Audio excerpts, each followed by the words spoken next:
Hey, are you ready to grow your business? You have checked out the number one resource for business leaders, entrepreneurs, startup founders, and managers. And we're going to teach you how to grow and scale your business with real actionable steps. There's no fluff in this podcast. It's just good advice. Check out this episode. If you're a first-time listener, make sure you subscribe to the podcast. And if you enjoy this episode, leave us a 5-star review. Today's episode is with David Alto, he's a LinkedIn expert, which, here's the deal. This episode is going live in the middle of Corona craziness. And now's the time where you're probably thinking about LinkedIn. You're probably thinking about what's next in terms of your digital strategy. You're really going to enjoy this episode. David totally gets it from the LinkedIn game. Check it out. Here comes your good advice.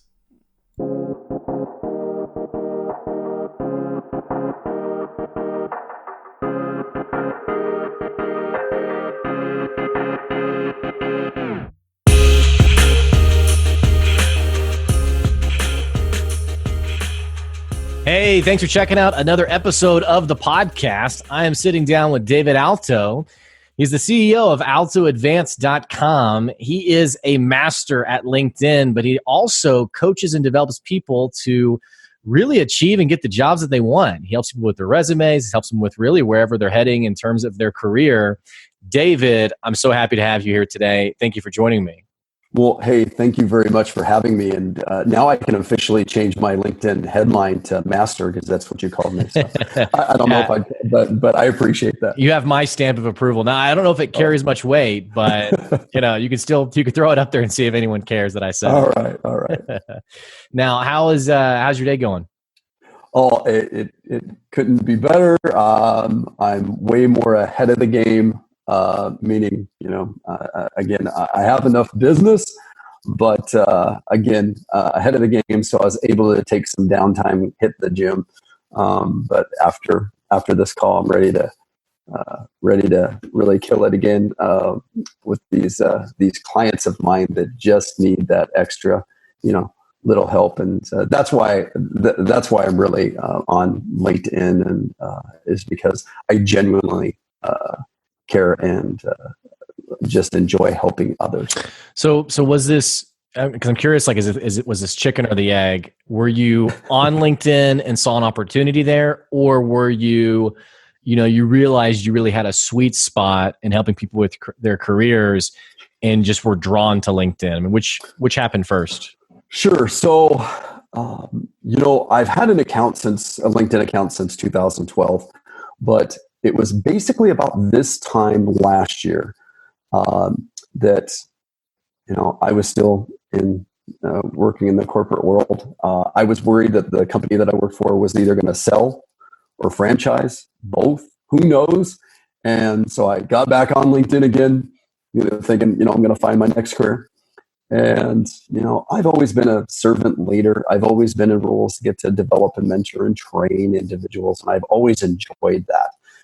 I've always dabbled in resume writing for others, and so I had a knack for that, but got on LinkedIn really, to be honest, to potentially find my next career. Well, by learning and sharing, and then learning again and sharing everything that I learned on LinkedIn, I was able to find out that maybe I possess some of these, talents, and I just started giving away really information for free. Started doing resumes for free on LinkedIn, providing some advice. And then while I was learning how to really leverage and use the platform.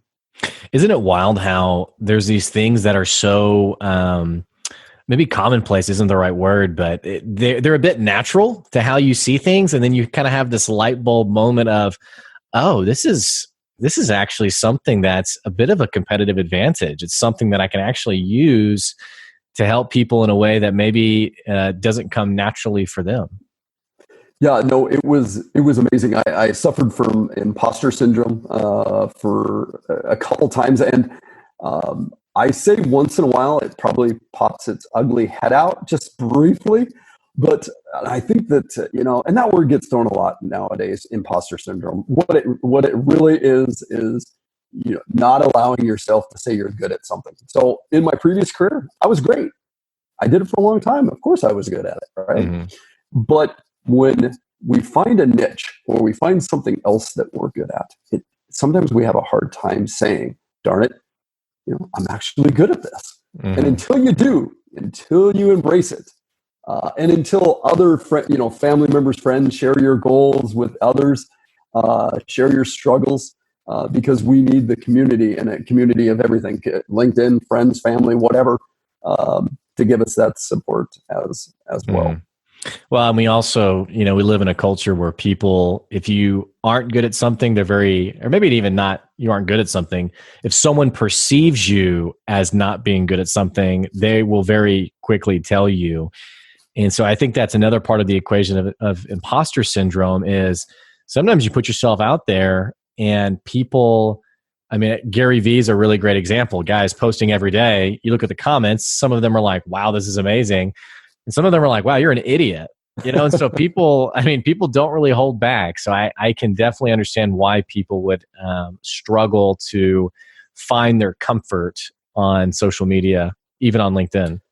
Well, listen, I know there's other social media sites, right? But for me, what I find is I've never had a truly big time negative comment on anything. And this goes way back to me posting my videos that I did originally that we're not very good, but the content was good. Right. I don't edit my videos even still to this day. Why? I don't have the time. I don't. Now, if I was putting something together, that presentation or whatever, very meaningful, I would edit it definitely. But with LinkedIn, if you cough, you just say, excuse me, you stumble a little bit, you just, redirect, regroup. People don't care. At least the people that have followed me and I follow them, I don't care because all I care is about the content. So at least on this platform, that doesn't happen very often. And that's why it's very encouraging to people when they first start, because they're not going to have people oh, that was horrible. Why you even go off, LinkedIn, right? It just doesn't happen. It's a very giving and forgiving platform. And I have a response to that. I will say I'm picking up a little bit of feedback on your end. It might be from the caller. I just want to make sure it sounds okay. Try speaking now. Sure. Well, I hope this is a lot better. It's not. That's okay. It's all right. It's just slight. I just wanted to, in case my listeners are overly sensitive. Now we've at least called it out. Now the people who didn't notice it are now going to be paying attention. But what I wanted to say though to your comment, and I thought it was such a great point, because a lot of business owners or just people who are trying to build momentum on LinkedIn, they get stuck in the consistency piece of it because it is so time consuming. And I've even seen people who they put stuff out and they say, okay, if you're going to post on LinkedIn, you got to do these 5 things. You got to have a great camera. You got to edit it. You got to have this. And it's like, well, who in their right mind? Of course, why wouldn't people be burned out? I think the magic is in exactly what you're saying. It's infinitely more meaningful to be consistent in posting actual content than worrying about, is this the right angle? Does the light look okay? All of those things. In fact, I did a post more than a few weeks ago now of that very thing. I shot a video in my without my video stabilizer. So, and I have one now. And a lot of times I do add captions. Now I do. Sure. But I mastered that and it doesn't take very long. But I did a post, horrible lighting. It was terrible. There was stuff all over the living room. But I did that on purpose to show people it literally doesn't matter. So yes, now I have a gimbal, a video stabilizer, right? Now I do closed caption, right? And not on all my posts, but I know for me today, I shot 9 videos. Now I haven't posted them yet. I'll post one every day. So sometimes I do it and, not always, post things, shoot video daily, but shoot it when you have time. But yes, it is truly, I think, if you're some big shot CEO, right? I'm a little shot CEO, but if you're some big shot CEO, right? What do? Just shoot. Again, so many people say, well, Dave, until I get this, until I get the lighting right, until I do this, until I do that, well, that day never comes. So you just have to get out there and you just have to share. And to be honest, if you're a part of a large organization and maybe just in your regular clothes and you're shooting something at home, maybe at lunch, whatever, maybe in the hallway, excuse me, maybe in the stairwell, whatever, because that's the only quiet place you can find. Wouldn't your coworkers think, again, wow, here's our leader. He don't care that, he doesn't have his tie on. I've never seen him without a tie, whatever. Right. So again, we want and need to hear from everybody. Mm-hmm. So please share. And what I always say is it doesn't matter, our education background, our job titles, you can learn and share from anybody and everybody. If I only shared and connected and paid attention to people in my previous industry or current industry, I would not have made the relationships that I've made here on LinkedIn. Yeah. And I mean, I love you're basically speaking to being comfortable with authenticity. And I think the way I think of it is I often, whenever I'm leaving the house for a day or I'm meeting someone, I'm usually wearing like a suit or a sports coat, slacks, a button down, things like that. But man, I have so many videos of just shooting with the camera in a shirt, in my kitchen, wherever. And the funny thing is, some of my clients are on LinkedIn, and they'll comment on the videos, and they've never. And we're talking about coworkers. Let's talk about people actually paying you. I've never had someone be like, "Whoa, hang on, I'm not going to work with you now because you're not as prim and proper as I." It just doesn't happen, right? So I think you're totally spot on in pointing out, even just removing like the mental excuses for, why we don't get consistent, why we aren't showing up every day. There's some pretty good insights there. Yeah, I still remember going back and I did a 30-day video challenge with a group of individuals on LinkedIn, and that turned into 70 days. I shot video for 70 straight days. And what I truly learned, because I was still not using, any type of video stabilizer. I wasn't using anything, just my phone. And what I learned so much about myself by shooting video. Still to this day, it still seems weird. There's nobody on the other side, right? So you don't need to ever feel too comfortable doing it. And some people are, right? But you don't need to feel, all you got to do is know that you're going to share something that somebody is going to benefit from, somebody else. So share something that you're a subject matter expert on, and somebody on LinkedIn will appreciate it. Now, as you've entrenched yourself in the career coaching space, I was a comment I saw elsewhere on really how like the job market can be so tough for people who just don't know where to start, especially people who get kind of entrenched in these really long hiring processes. Oh, yes. Some that go half a year to, there was one business I worked with that they were proud of their 9-month hiring process because they were like, well, we're really going to weed out the bad people over 9 months. And I was like, no, you're actually, the people who are great are already, they've been hired and moved on, long before then. What's the number one tip you have for someone who's trying to find a job on LinkedIn? Sure. So, funny you should say this. I shot a video that I'm going to post days from now, so I'll share. So it's easy. If you see a job that posts today or yesterday, just within a few days, here's what I want you to do. I want you to go onto LinkedIn. Don't apply just yet. I want you to go on LinkedIn, search for people, and then the company, and then go back into the LinkedIn search bar, and then type in the name of the position that you're applying for, and hit enter. Don't hit the little drop down. Hit enter. And you're going to search for people that are working at that same company doing the same job. Because more than likely, it's a bigger company, right? They got places everywhere. And message those people. Message those people something just as simple as this. Hey, Gary, I see that you work at ABC company at this position. I was just curious on the culture of that company and maybe some experiences in your role. Hey, thank you in advance for anything you get, right? You message a lot of people because you got to cast a wide net because only a couple of people are going to respond. A couple of people reply to you. Then you say something like this. Hey, thanks, Gary, for replying. You gave me some insights. there was a particular job, Gary, that came available for something similar to what you do, but in my area, hey, based on my LinkedIn profile, do you think I'd be a good fit? Here's why that works, and it works. Here's why that works. Who knows transferable skills better than somebody doing the job, right? And what if they can get your resume to somebody else? Or what if that large company gives out referral bonuses? So again, it is so easy to do.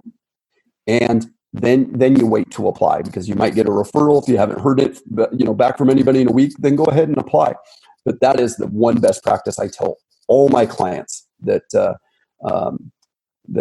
either get the resume service or LinkedIn service with me or whatever, any type of coaching.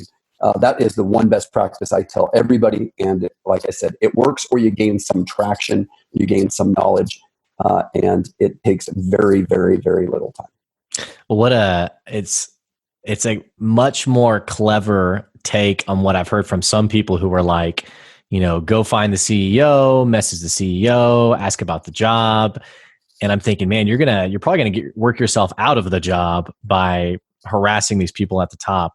Yes. I love the way you approach that. It's clever. It's smart. It's so easy, and I know it works.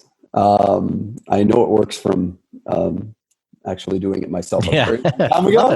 But it works. And one thing, here's the opposite. Do not message recruiters on LinkedIn. Now, why is that? Here's why. You would think, right? Recruiters, they want great, talented people. Okay. Recruiters have a job to do, right? Okay. They get bombarded by people all the time, desperate people looking for work. I've been out of work for 18 months. Here's my resume. Hire me. They do. They could not do their job and respond to all of the hundreds of emails. Who tells me that? Recruiters tell me that. So again, unless you find that one lucky day or whatever, what I just spoke to, way better best practice than ever messaging recruiters. Well, I mean, you obviously know your stuff, and you mentioned already, I mean, you're making a difference with actual clients you're working with.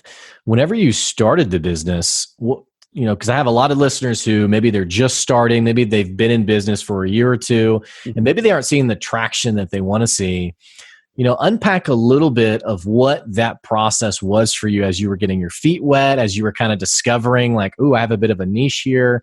What got you from there to here? Sure. Really on LinkedIn, is just sharing something, whatever you're doing on LinkedIn, whatever your company is, your service, your products, share why. Again, I don't want to don't give away your trade secrets, but give some advice like I just did, right? But I'm constantly doing that in videos or posts. And then what somebody then says is they want to know more. So maybe they contact you, or better yet, when a client is trying to decide between your service and somebody else's service, and then they go look at your LinkedIn profile, and then they see the advice that you're giving, they think of you as a subject matter expert. So why wouldn't they then? So share with what works. And so I don't get that many clients from my posts or videos, but my posts and videos allow potential clients to feel better about their selection in selecting me. You've nailed it, because I just was talking to someone about the podcast, and someone was like, man, you must make a lot of money off the podcast. And I say, man, actually, I've never had anyone like come to me and say, hey, I want to hire you because I found your podcast. But what has happened really well is I talk to a prospective client and I say, hey, yeah, check out the podcast. And they come back and say, oh, wow, I didn't realize that you were doing this stuff, that you were that engaged. Same thing's true for LinkedIn. Same thing's true for just content that I'm posting. I think exactly what you just said is the hammer on the nail insight, but it does take longevity. It does take consistency. It takes, you can't just do one post and be like, hey, here's the one post I made. It takes a lot of work to actually create that, I guess, credibility that you can then use to really secure trust with the prospective buyer. You're absolutely correct. I mean, what I did, I was working my corporate job, and for about 4 months doing this on the side. And those were tough 4 months, I can tell you, because there was never a day that I wasn't either working corporate job or doing this. There was not a day. But again, to build traction, I was not willing to just, quit my 9-to-5 job and move over. I needed to see some traction. And yes, with anything, it takes time. But you don't have to spend a ton of time on LinkedIn. You have to, put some stuff out there. You have to be consistent, which we already discussed. And it's got to be meaningful and genuine. I know you said Gary Vee. Some people think he's genuine. He's not genuine. It doesn't matter. Whatever he does, whatever he's doing is working for him. Mm-hmm. And look, not everybody is going to enjoy my videos or my post, and that's okay. Has to be. Yes. But you just have to be yourself. And the one thing that you can't get, again, is if you get, I saw this, I can't remember who shared it, but when you get hungry, okay, in real life, when you get hungry for food, you get, well, we're going to go there in a second. You get mad, you get agitated, you're not yourself, right? Well, in business, if you get a little too hungry, meaning you're getting a little desperate, right? Yeah. You start changing, and guess what? When you start changing what worked before, guess what? And then again, you have to stay the course. Maybe you need to enter in something else or do a little bit more work or whatever, but you can't just reinvent the wheel because the wheel gets a flat tire. Well, I just literally was just talking to String Win, she's a branding person on LinkedIn, and she just nailed a huge deal with Lenovo to be like their brand ambassador. Wow. And they're having her like travel. They just had her go to Vegas for them. And I said, all right, so what's the secret? And she was like, I talked to them and was consistent for 2 years. And like, that was her secret, was like, I just kept after it for 2 years.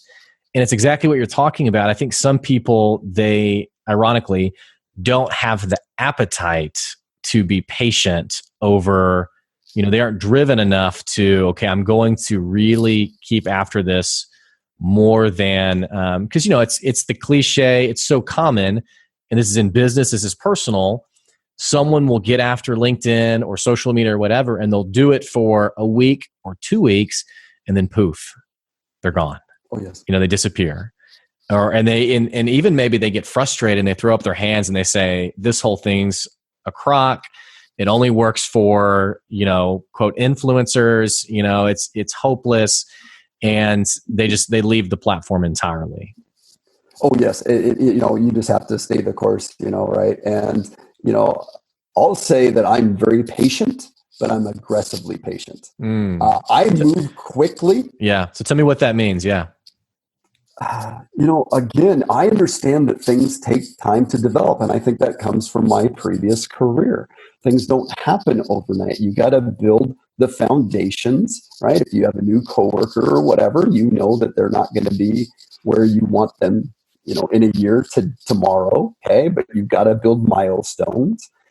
Same thing, but you can't just not do anything either. So like, I'll just take it back to posting your first video, right? Again, I have so many people that I've talked to 6 months ago that keep saying, tomorrow, next week, when I get this, when this happens. But I didn't do that. My first video ever was on January 24th, 2019. How do I remember that? That was my birthday. I just posted something on LinkedIn. I said it was my 50th birthday. I was excited because I get to contribute more to my 401k because I'm 50 now. Because that's the case. When you're 50 or over, you can contribute more to a 401k. So that's what I posted. I posted something I knew about. I'm not a financial guru. It's just something that I know and that I like to share. And that was my very first share, and that was in my car. Mm-hmm. Well, and you're reminding me of a guy who we were talking about social media, and local guy, and he was like, "Yeah, I really want to get after LinkedIn. I've started working on some thoughts because I want to." And I think at this time, maybe it was 2018 or maybe it was early 2019. But he basically said, for the back half of 2019, after summer, I want to start posting. And I literally said, "Well, why would you wait 6 months or a year to start posting?" And he said, "Well, I have to get my thoughts together." And I was like, and to this day, we're 2020. I've never seen him get active. I've never seen him, and it's not a slight towards that person. That is exactly what you're talking about. we're talking about that sweet spot between patience and, I love how you put it, aggressiveness. It's like you're ready to strike. It's like I can be patient for the right moment, but when the moment comes, man, I'm there. I'm ready to swing. I'm ready to get after it. And I think finding that sweet spot, I don't know if that's come from just your maturity. I don't know if it's experience. I don't know if you have an insight that other people just don't have. But I think a lot of my listeners, if they could really hone in on what you're talking about, it'd be powerful. Sure. So again, we're all subject matter experts on something, right? I've always been a doer. I set some goals, but then I put the plan in motion today. I'm not one of those people that I don't wait for the new year. Right? Happy New Year. Now I do a New Year's resolution, right? Right. If you have a goal, you start it today, not on Monday, not next Monday, not on the 1st. But my brain doesn't work that way. When I want to do something, I put a plan, but I move quickly on that plan. And here's what I would say. If maybe you don't have that mindset, and I'm not telling you go hire a coach, but get on LinkedIn or connect with friends and relatives maybe that have a different mindset. Ask for advice, and you have to share your goals.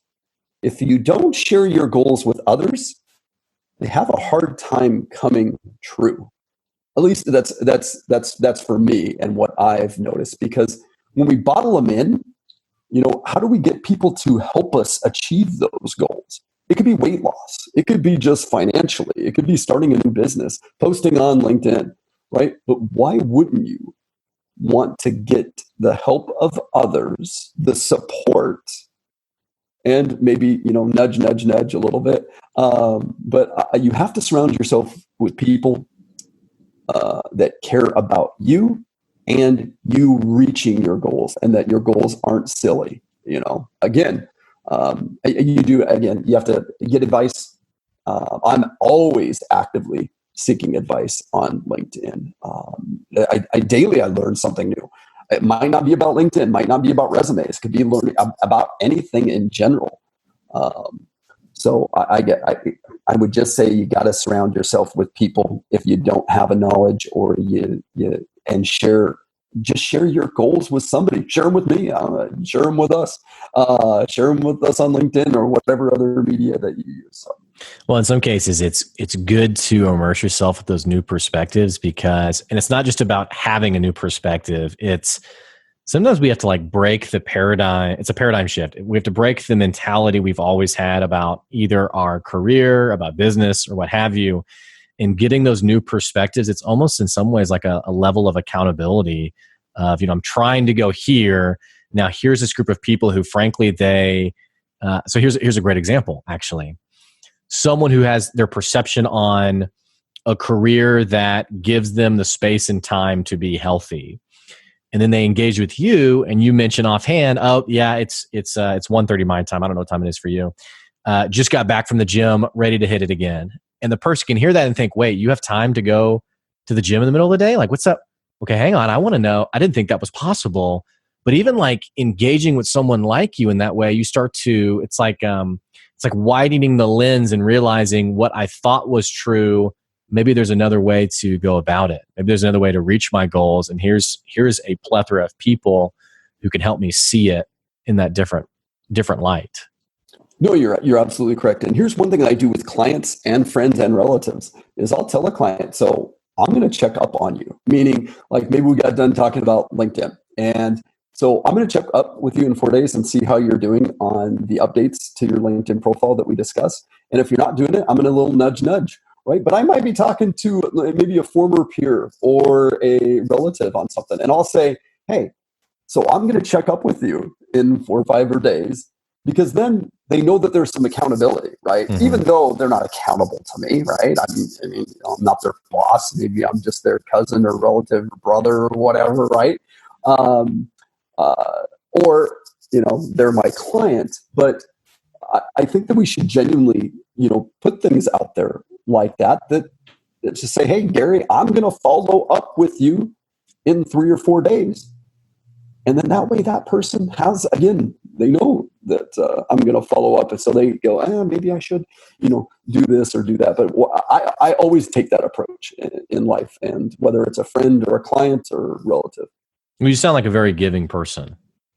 Yeah, you know what? I think I've become more of a giving person over the last 4 or 5 years, and I guess I always have in my career. But it's fun. It's fun to share knowledge. And it is. It's just fun to share knowledge because I know how fun it is to receive that knowledge from somebody. Again, I think giving. It's not for us old people either. I'm only 51. I ain't that old yet. But no, you just had a birthday again. That's right. I did. Yeah. You know what?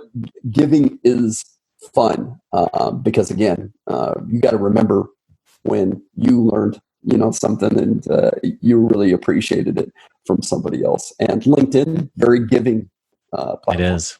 Yeah. And I've always liked the BNI saying, giver's gain. It just has always clicked for me in the sense of I hear that and I think, yeah, that is the way business should go. Oh, I totally agree. I would not be doing what I am today if not for, learning all the different things that I've learned in my life and then willing to, and on LinkedIn, and just willing to share those. And again, people see you when you're genuine. I mean, I don't like you said, Gary Vee. I don't know him in real life, so I can't tell you, how he is. But when I watch him yard sailing and having fun, because that's one little hobby that I really enjoy doing, and that's one thing we have in common there. Maybe about the only thing. But I see his passion and for that. So again, you just got to share what you're a subject matter expert about. Now you're a business owner, you're an entrepreneur. I mean, what's next for your business? I mean, where are you taking your business? Are you just continuing just to want to grow, want to take on more customers? I mean, where are you going long-term with your business? Sure. I know even a year from now, I won't be doing exactly the same thing. Right now I provide, resume coaching, career coaching, LinkedIn advice. I help small businesses understand how they can leverage the platform.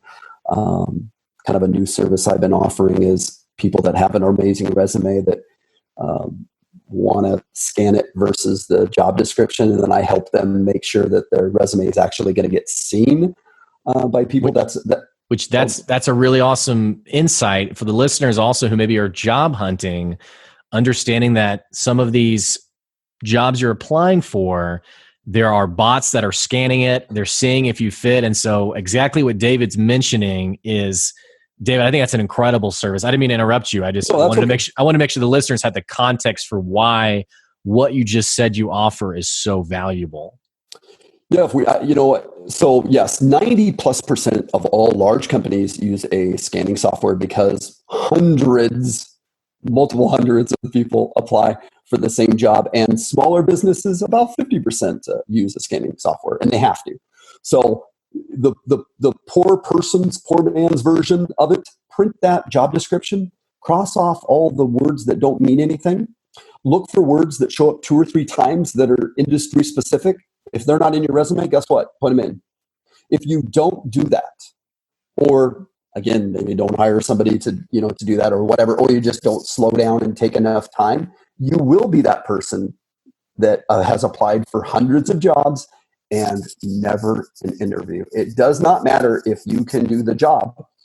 I mean, now don't get me wrong, when you get an interview, it matters. Yeah. But to get past the software, unfortunately, yes, you just really have to slow down and do the things that you need to do. And a lot of times you can find that information out there, but maybe you don't have the time or the energy or whatever to do that. There are other people out there that do provide that. So a year from now, yeah, I mean, again, I wanted to get into different strategic little things. I think I'll still be writing some resumes. I'll still be doing some other things, but I know it'll evolve. I got some other things in the works, but again, I'm patient. But I am acting pretty aggressively on those two. Patiently aggressive. Yeah, I think that's what I'm going to nab from you, and I'll give you credit for it. Oh, I appreciate that. I really like. I'm really pinging with that concept. I think it's a valuable one to live by for sure. So it's what I do. What can my listeners do right now to engage with you, to follow you, and what's the best thing that they can be doing? Just get over there on LinkedIn. Follow me at least. You can have up to 30,000 connections. I only have half of that. I only have about 15,000 connections. So I'll connect with almost everybody as long as you don't try to sell me Bitcoin. That's the best way. And to just engage in my posts, share what you learn. And that's the best place. You'll find me there if I'm not interacting with a client.